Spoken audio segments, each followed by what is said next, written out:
একটু একটু বোনা স্বপ্নের জাল, একটু রচনা করা স্বপ্ন সকাল, ধাপে ধাপে সামনে এগিয়ে চলা, নিজের কথাগুলো নিজে বলা।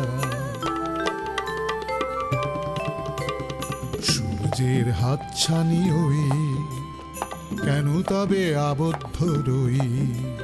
কালো আধার কেটে আকাশ জুড়ে দেখো বসেছে প্রাণের মেলা, ভোরের আকাশে ওই করছে খেলা, সোনালি মেঘের ভেলা। ঠিক আছে, একা থাকবি থাক, কিন্তু আমারও তো খারাপ লাগছে। কি হয়েছে না জানতে পারলে? এভাবে একা একা বসে বসে ঘরে কাঁদছিস। তুমি টেনশন করো না তোমার। ভাই হয়ে যদি বোনের সম্পর্কে আপনার স্ক্যান্ডেল শুনতে কোনো সমস্যা না হয়, তাহলে তো আমার আর কিছু বলার নাই। আমি শুনেছি আপনার অনেক সম্ভ্রান্ত ফ্যামিলি। প্লিজ আপনার পরিচয়টা বলেন। তুমি কার কাছ থেকে কি শুনেছো সেটা আগে বলো। যার কাছ থেকেই শুনি, তাতে কি যায় আসে? আমি তোর সম্পর্কে এই ধরনের কথা শুনবো কেন? সরি বোন, তুমি কিছু মনে করো না। বোনই যদি বলবে তাহলে এরকম সরি সরি কেন বলছো? এরকম কত রকম ভুল ত্রুটি মিলেই তো আমাদের জীবন, তাই না? সামনের মাসে আমরা এই বাড়ি ছেড়ে দেব। এখন শুনতে পেরেছো নাকি কানে হিয়ারিং এইড লাগাতে হবে? তোমার মতো এরকম একটা বিকট সাউন্ড বক্স থাকতে হিয়ারিং এইড লাগবে না।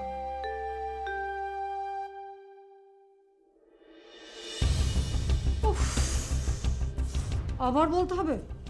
অসহ্য। ভালো করে বলছি, সামনের মাসে আমরা এই বাড়ি ছেড়ে দেব। এখন শুনতে পেরেছো? ওহো, কানের কাছে এত জোরে কেন কথা বলছো বলো তো? এই কথাটা আস্তে বললেও তো শোনা যায়। তোমার মতো একটা উদ্ভট লোকের সাথে আমি কিভাবে সংসার করছি সেটা আল্লাহ জানে। তো বাড়ি ছেড়ে উঠবে কোথায়? উঠবো কোথায় মানে? নতুন বাড়ি খুঁজতে বের হও। মাথা খারাপ? দেখো আজকে মাসের কত তারিখ, এই সময় নতুন বাসা খুঁজে পাওয়া যায়? বাসা খুঁজে না পাওয়া গেলে আমরা রাস্তায় থাকবো, দরকার হলে কমলাপুর রেল স্টেশনে থাকবো, তাও আমি এই বাড়িতে থাকবো না। দারুণ আইডিয়া, রাস্তায় থাকা, বাহ বেশ মজা। দায় নেই, দেনা নেই, চাল নেই, চুলো নেই, দারুণ। স্ট্রেঞ্জ, কি মানুষ তুমি, হ্যাঁ? আমি এখানে অপমানিত হচ্ছি আর তুমি ফিলোসফার হয়ে যাচ্ছ।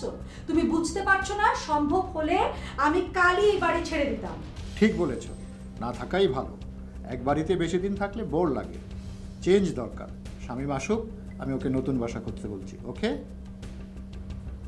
শামীম কি বলবে আর তুমি কি করবে? দূর, আমার হাতে কত কাজ। তোমার কাজের আমি নিকুচি করি। ল্যাপটপ বন্ধ করো, বন্ধ করো এক্ষুনি। তোমাকে আমি 3 দিন সময় দিলাম, 3 দিন। এই 3 দিনের মাঝখানে তুমি বাড়ি রেডি করে তারপর আমাকে বলবে। এবার বাড়ি বিষয়ক যন্ত্রণা চলবে কিছুদিন। কি বললে? যন্ত্রণা? আমি তোমাকে যন্ত্রণা দিই?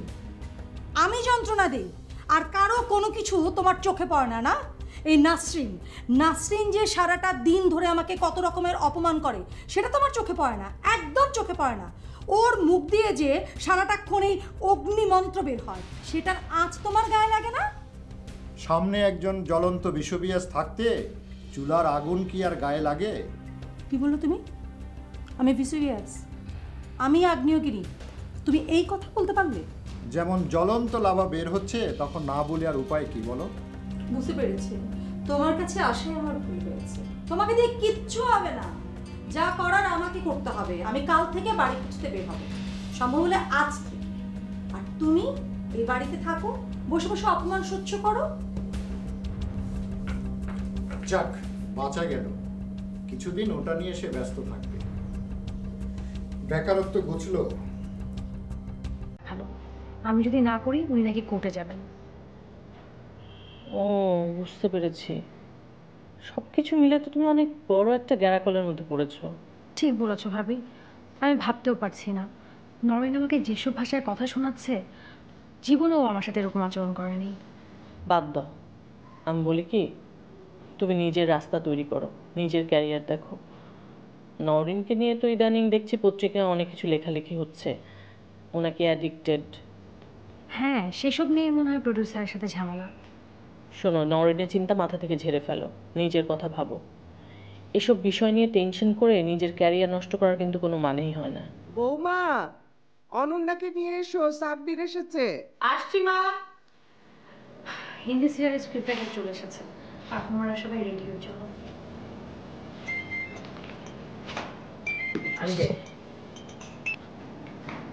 হ্যালো, কমান্ডার ম্যাডাম বলছেন?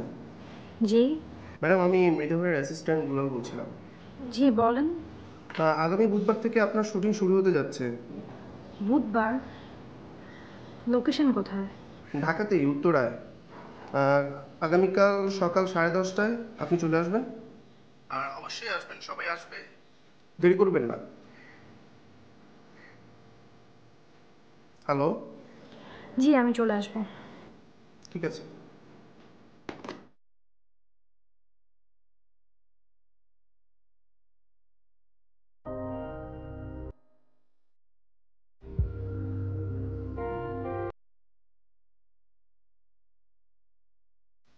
হ্যাঁ, কি বলবি বল। অরণ্যা কই? অরণ্যা, অরণ্যা এদিকে আয়।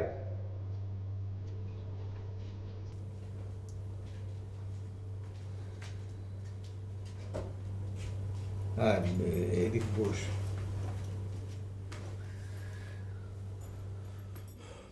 বাবা, অনন্যা নাটক করুক আমি কিন্তু কখনোই চাইনি, কিন্তু ওর জেদ আর তোমাদের সবার সমর্থন আমি একটা পর্যায়ে মেনে নিয়েছিলাম। এবং খেয়াল করলে দেখবে আমি কিন্তু কিছুদিন ধরে এই বিষয়ে কোনো কথা বলিনি। কিন্তু বাবা, সিচুয়েশনটা এখন এমন পর্যায়ে দাঁড়িয়েছে, কিছু না বলে চুপ করে থাকা যায় না। কি হয়েছে বল। বলবো, এত অস্থির হয়ে না মা। বলবো বলেই তো সবাইকে এখানে ডেকেছি। অস্থির হব না? সে দুপুর থেকে বাড়ি শুদ্ধ মানুষকে চিন্তায় ফেলে দিয়েছে। মা শোনো, মারিয়া অ্যাঞ্জেলের কথা তোমাদেরকে বলেছি। Maria Angel? ও তো সে ব্যাংকের মেয়েটা। হ্যাঁ, এবং ওর জীবনে যে ট্র্যাজিক ঘটনা ঘটে গেছে, যার জন্য পুরো ফ্যামিলি সাফার করছে, সে গল্প আমি তোমাদেরকে বলেছি। কিন্তু দুর্ভাগ্যজনক হলেও সত্য যে বদমাইশটা এই ঘটনার নায়ক, সেই বদমাইশটার সঙ্গে অনন্যা ইদানিং অ্যাক্টিং করছে। তাহলে বোঝো ঘটনাটা এখন কি সাংঘাতিক পর্যায়ে যাচ্ছে। দেখো, এই বিষয়টা নিয়ে তোমার সাথে আমার কথা হয়ে গেছে।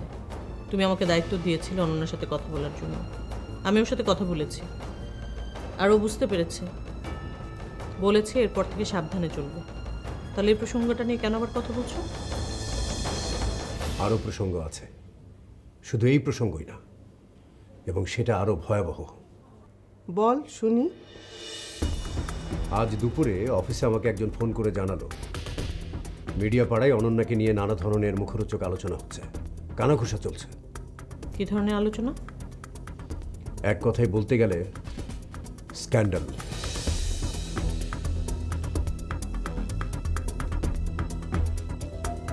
স্ক্যান্ডেল তো অনেক রকমেরই হতে পারে। কি ধরনের স্ক্যান্ডেল? এত কিছু ভেঙে বলতে হবে নাকি? কিছু কিছু জিনিস বুঝে নিতে হয়। তবুও বিষয়টা না জানলে চলবে কি করে? একটা মেয়ের উপর অভিযোগ আনছো, হিন্দি সিরিয়ালের মতো সাসপেন্স ক্রিয়েট করছো, দেন দরবার করছো, আর কি ধরনের মুখরোচক স্ক্যান্ডেল সেটা না জানলে কথা বলবো কি করে?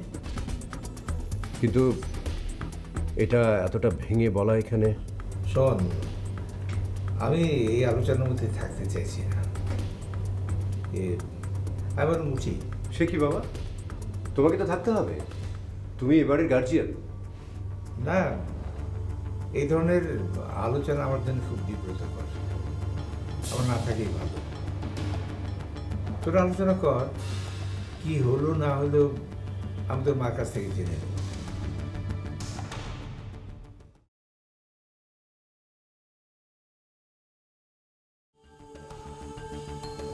আচ্ছা, যে লোকটা এসব জানিয়েছে ফোন করে, সে কে?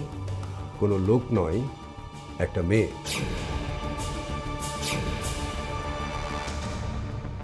বাড়ির বাইরে যাওয়া বন্ধ। এটা কোনো কথা হলো না। এটাই কথা। আমি ওর বড় ভাই, আমি যা বলছি সেটা ওকে মানতে হবে। সেই ভালো। অনন্যা, এসব নাটক ফাটক বন্ধ করে দে। রোজ রোজ অশান্তি ভালো লাগছে না। তুই বন্ধ না করলে এই অশান্তি চলতেই থাকবে। ঠিক, ওর সব কিছু বন্ধ, ওর বাড়ির বাইরে যাওয়া বন্ধ।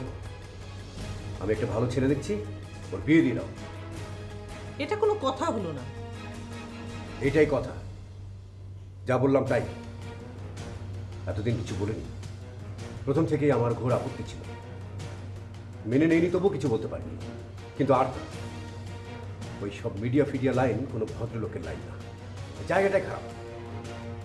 আর শোনো, তুমি ওর হয়ে কোনো ওকালতি করতে আসবে না, আমি বলে দিলাম, দিস ইজ ফাইনাল।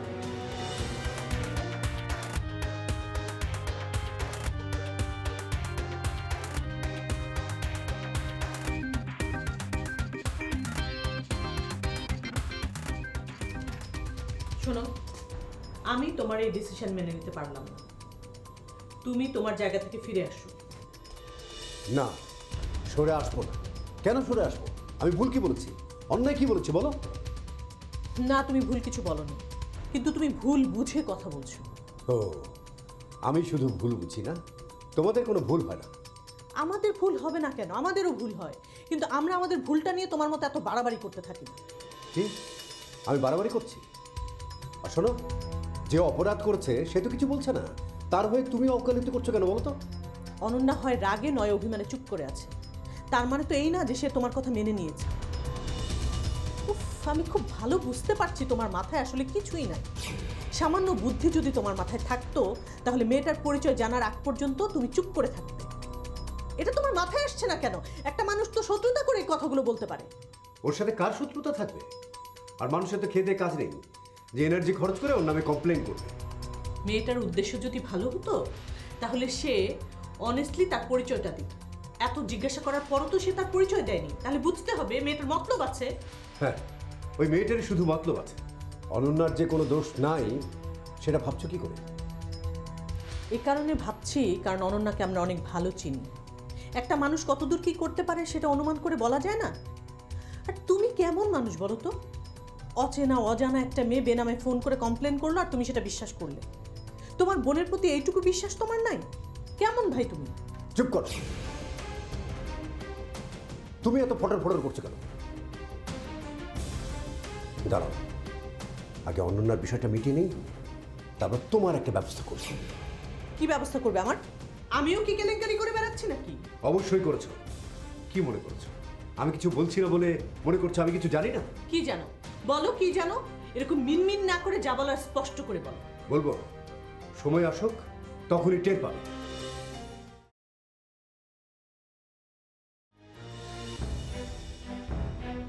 এসব কি শুনছি?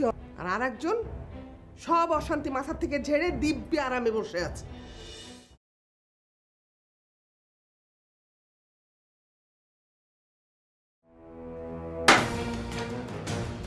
যখন নিজেদের স্বার্থ ছিল তখন কত বড় বড় কথা, বনি বনি একসাথে থাকবো, একা একা থাকতে ভালো লাগে না, ভাড়ার প্রশ্ন আসছে কিসের জন্য, ওমা নিজেদের মধ্যে টাকা পয়সার প্রশ্ন কেন থাকবে? হায় রে, আজ যখন নিজেদের স্বার্থে জাস্ট এতটুকু আঘাত লেগেছে, অমনি শুরু হয়ে গেল। এই শোনো, নতুন একটা অফার আসছে, ভাবছি আরো $1,00,000 শেয়ার কিনে ফেলবো, কি বলো? তোমার যা খুশি সেটা তুমি করো। শেয়ার শেয়ার শেয়ার, মাথায় শেয়ার ছাড়া আর কোনো কিছু ঢোকে না তোমার? এই যে বাড়িতে নিজের ছোট ভাইয়ের বউয়ের কাছ থেকে প্রতিদিন ইনসাল্টেড হচ্ছ, সেটা মাথায় আসে না? কোনো কিছু লাগে না?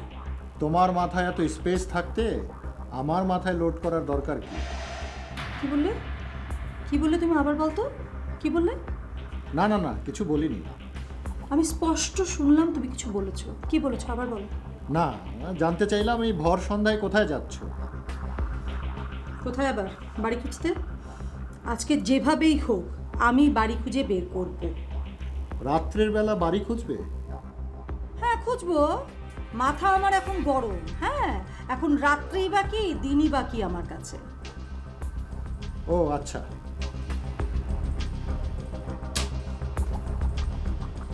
শোনো আমি বেরোচ্ছি। শোনো আমি বের হচ্ছি, ঠিক আছে? কটা বাজবে ফিরতে আমি জানি না, দরকার হলে সারা রাতে আমি আজকে যেভাবেই হোক একটা বাড়ি খুঁজে বের করবো। অফ গুড, আজকে রাতে একটু আরামে ঘুমানো যাবে। ঘুমাও, করে করে ঘুমাও, নাক ডেকে ঘুমাও।